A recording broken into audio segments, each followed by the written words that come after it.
처음 이렇게 시간이 안 가는지 정말 버스 안에서 going 이불 속에서 going은 언제나 너에게 going.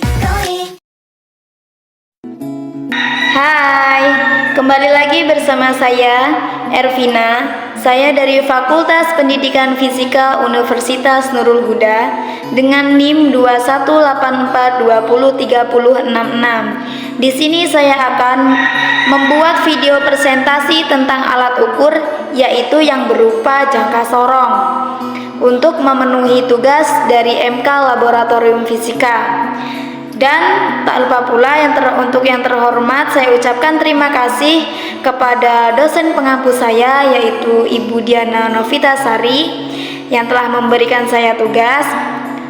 Oke, di sini saya akan menjelaskan tentang pengertian jangka sorong, fungsi-fungsi dari jangka sorong, bagian-bagian dari jangka sorong, dan bagaimana cara membaca jangka sorong dan kesimpulan dari jangka sorong. Jadi di sini yang pertama adalah pengertian dari jangka sorong. Jangka sorong atau vernier caliper merupakan alat ukur linier yang mempunyai ketelitian cukup tinggi untuk mengukur panjang bagian luar, panjang bagian dalam, maupun kedalaman ukuran dari suatu benda. Jadi yang di sini yang kedua adalah fungsi dari jangka sorong. Yang pertama berfungsi mengukur ketebalan suatu bentuk benda. Yang kedua berfungsi mengukur diameter dalam bentuk benda menggunakan rahang tetap dan rahang geser atas. Yang ketiga berfungsi mengukur kedalaman suatu bentuk benda menggunakan tangkai ukur bagian bawah, misalnya kedalaman tabung, lubang kecil, atau perbedaan tinggi yang relatif kecil. Yang keempat memiliki dua skala, yaitu skala utama dan nonius. Oke, di sini ada bagian dari jangka sorong, yaitu yang pertama adalah skrup pengunci, ada juga rahang luar, ada skala nonius dengan satuan inci, ada skala utama dengan satuan inci, ada rahang dalam, ada skala nonius dengan satuan milimeter, ada pengubahan, terus ada skala utama dengan satuan milimeter, dan ada ekor. Halo teman-teman semuanya, ya di kesempatan kali ini saya akan menjelaskan cara membaca jangka sorong. Hal yang harus diperhatikan sebelum kita menggunakan jangka sorong, yang pertama, biasakan sebelum jangka sorong digunakan untuk dicek terlebih dahulu kondisinya dan kepresisiannya, dan tidak lupa juga dibersihkan dari kotoran yang dapat mengganggu hasil pengukuran. Yang harus kita lakukan pertama, geser jangka sorong sampai rapat. Pastikan nilai pengukuran tepat pada posisi 0.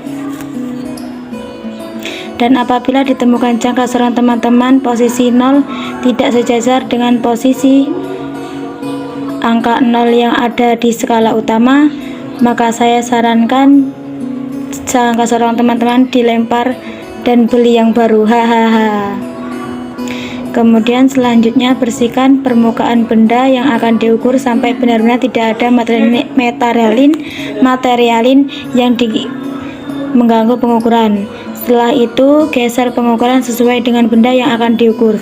Contohnya seperti ini, mengukur diameter luar sebuah benda.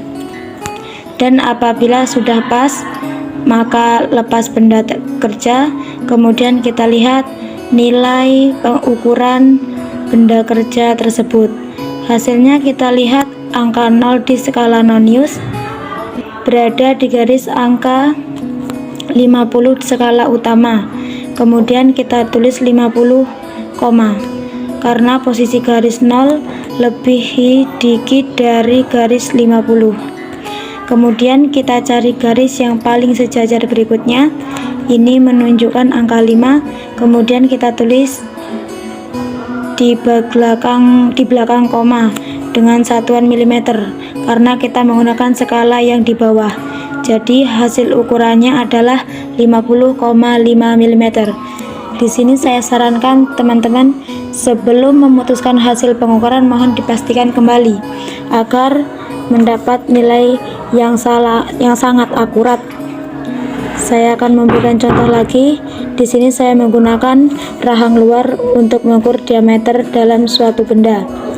Dan mari kita lihat berapa hasil pengukurannya.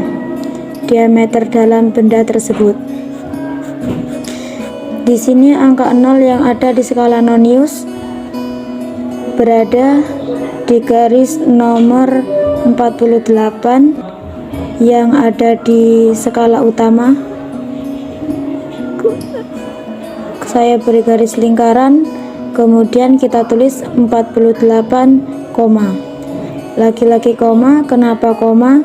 Karena di garis 0 yang ada di garis skala Nonius ini posisinya tidak tepat atau lebih sedikit di garis ke-48 yang berada di skala utama. Di sini garis angka 4 di skala Nonius sejajar tepat yang ada di garis skala utama. Oleh sebab itu, langsung kita tulis angka 4 di belakang koma dengan satuan milimeter. Kenapa milimeter? Karena kita menggunakan skala yang di utama bagian bawah. Dan jangan lupa sebelum memutuskan hasil pengukuran, mohon dipastikan kembali agar kita mendapat hasil ukuran yang akurat. Sekian dari saya, apa yang sudah saya jelaskan masalah tutorial untuk menjangka jangka sorong. Kurang lebihnya terima kasih. Dan di sini kesimpulan dari jangka sorong yaitu yang pertama, jangka sorong adalah alat ukur yang digunakan untuk mengukur diameter luar, diameter dalam, dan kedalaman benda. Yang kedua, langkah kerja pengukuran penggunaan jangka sorong yaitu gerakan batang geser, posisikan dalam kurung rahang atau tandu atau batang kedalaman pada benda kerja. Yang ketiga yaitu pengunci. Terus lakukan pembacaan pada skala utama dan skala Nonius. Oke, terima kasih telah menonton video saya dari awal hingga akhir. Apabila terdapat kesalahan, saya mohon maaf. Saya akhiri. Wassalamualaikum warahmatullahi wabarakatuh.